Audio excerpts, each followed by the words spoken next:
It was supposed to be the happiest day of my life, my daughter's wedding. The hall was glowing with lights, laughter echoed through the air, and everyone looked so proud. I stood near the corner, quietly watching my little girl in her bridal dress, smiling like sunshine. I had spent my whole life working hard so she could have a day like this. Beautiful, memorable, perfect. Then it happened. During the reception, her groom, the man I had welcomed like my own son, was chatting with his boss and a group of fancy-looking guests. I walked over, holding a tray of sweets, just to greet them politely. Before I could say a word, the groom laughed and said, "Oh, that's my father-in-law. He's harmless, just a small-time loser. Worthless, really." Laughter. Real, cruel laughter. The words hit me harder than any slap. For a second, I couldn't breathe. My hands trembled. The tray slipped from my grasp, and sweets scattered across the marble floor. I saw the pity in some eyes, the amusement in others. My daughter stood frozen, horror written all over her face. I wanted to shout, but my voice refused to come out. I simply nodded and walked away, pretending it didn't matter. But inside me, something shattered, and something else woke up. That night, while the world celebrated, I sat alone in my car outside the hall. The laughter still echoed in my ears. I looked at my calloused hands, the same hands that had built everything from scratch, and whispered, "Worthless? No, son. You have no idea who you've insulted." My anger didn't burn wild. It turned cold and sharp. I didn't want revenge with rage. I wanted revenge with results. I knew his type: all show, all connections, all fake success. And I also knew that truth, once exposed, spreads faster than lies. That night, I made myself a promise. Within 72 hours, that man who mocked me in front of his boss would learn the price of disrespect. Not through shouting, not through fists, but through the quiet power of truth. The morning after the wedding, I didn't wake up as a broken man. I woke up as someone with a mission. The words "worthless loser" still rang in my head, but they didn't sting anymore. They focused me. I had spent my whole life staying silent, working hard, avoiding confrontation. But that day, something inside me changed. I started my day the way I always did: tea, silence, and thought. My daughter hadn't called. I knew she was trying to process everything that happened. I decided not to disturb her. Instead, I turned my attention to the groom, Mr. Naveed, the man who thought respect came with expensive suits and fake smiles. I began digging.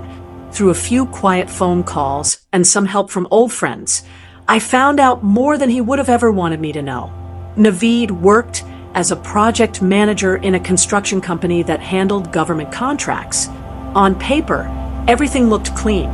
But when you've spent a lifetime working in small factories and dealing with real men, you learn to smell dishonesty from miles away.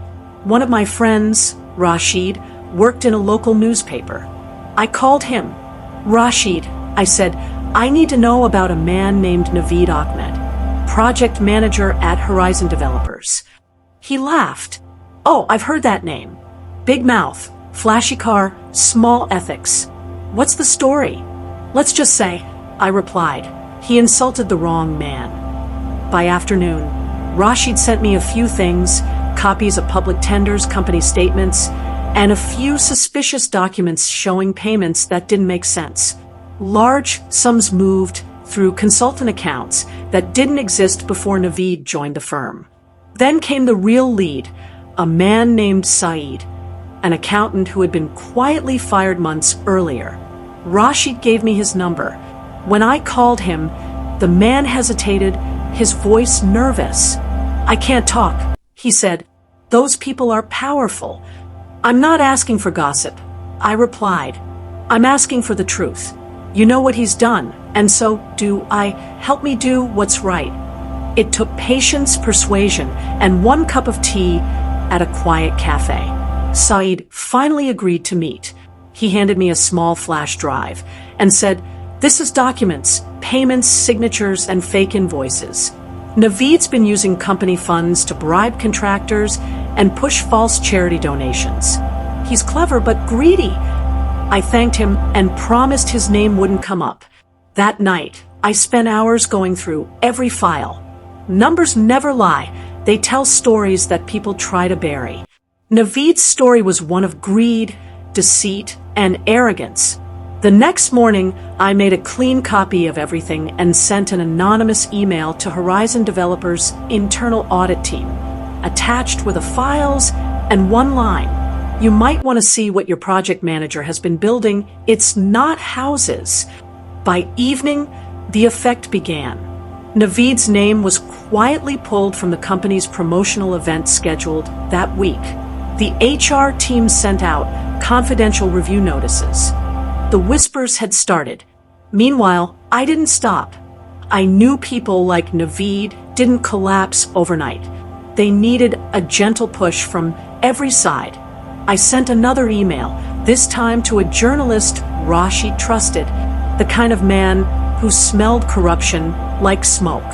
Within 24 hours, the news broke online.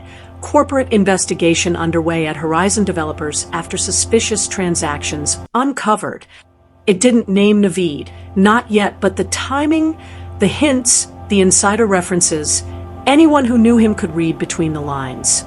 The next morning, my phone buzzed with a message from my daughter. "Dad, what's happening?" "Naveed's upset. His office called an emergency meeting." I took a deep breath and replied simply, "Sometimes life teaches lessons better than fathers can." That evening, Naveed came to our house, pale, sweating, pretending to be calm. He sat across from me, his fake smile nowhere to be seen. "Sir, I may have said something wrong that night. I didn't mean..." I raised a hand. "You meant every word. You called me worthless. But let me tell you something, Beta, people like me build their worth quietly. People like you lose it loudly." He stared at me, speechless. He knew now. Outside, his phone kept buzzing with calls from his boss. Inside, the silence between us spoke louder than any insult ever could. As he walked out, I said the last thing I wanted him to remember. "In 3 days, you turned your respect into dust. All because you couldn't control your tongue. That's your real loss, not your job." He didn't look back. And I knew the man who once introduced me as worthless was now learning the true cost of arrogance. Within 72 hours, Naveed's shining world collapsed. His company suspended him, his name spread across news sites, and his so-called friends vanished like smoke. The boss he once tried to impress called him a liability. I didn't celebrate. I simply sat in silence, watching justice work on its own. My daughter came home quietly, tears in her eyes, shame in her heart. "Dad, you were right," she whispered. I smiled gently and said, "No, Beta, life was right. It only waited for you to see." A week later, Naveed's luxury car was gone, his job finished, and his pride shattered. People who once laughed at his jokes now avoided his calls. As I stood outside my workshop, I whispered, "Worthless, you said, yet you lost everything trying to prove your worth." I didn't destroy him. His arrogance did. I just reminded the world that real respect is built, not bought. The end.